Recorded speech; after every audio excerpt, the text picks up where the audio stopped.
In my work as a psychic/medium, when I connect with individuals on the other side of life, I find they are very detached from their material belongings and the roles that may have defined them while on earth.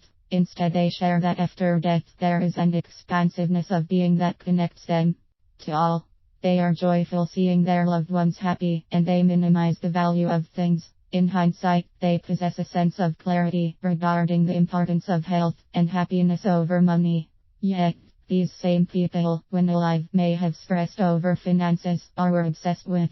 Our souls are always calling us to come home to peace, joy and presence, while our society beckons us to earn, produce and consume.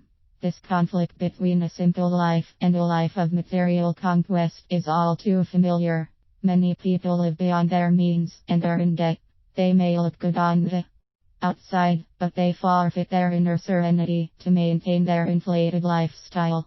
How we feel about money, whether we are friends with it or feel oppressed by it, can determine the quality of our lives. Money can represent freedom or bondage based on our perspective. The ability to let go of money at the end of our lives is not determined by the abundance or scarcity of cash, but rather by the ability to detach from the identity the money gave us. Perhaps all the losses we suffer in life are merely preparation for the final letting go and a reminder to connect with our souls before we transition. One way to determine our relationship with money is to heighten our awareness when it is bill paying time.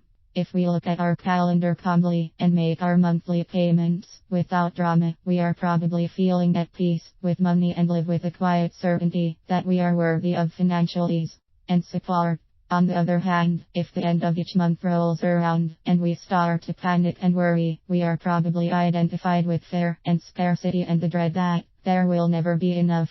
Where did we get the idea that our worth can be measured by external circumstances? The worth of the soul is expansive and limitless. Attachment to our bank balance reveals a case of mistaken identity. Another exercise is to notice our reactions when we gain or lose money. If our house forecloses or we go into bankruptcy, do we feel like a failure? On the other hand, do we feel more alive and successful when we receive a large sum of money? The answer to these questions reveals our attachment to the changing material plane. Many consider financial prosperity to be the measure of success, but there is another standard that reveals true and lasting wealth.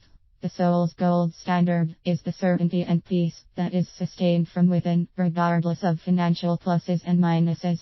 We can learn from those on the other side of the veil of life that the soul is eternal and money is temporal. We learn that the best investment we can make is our connection to our infinite self, radiant, generous and alive, while we are here on earth.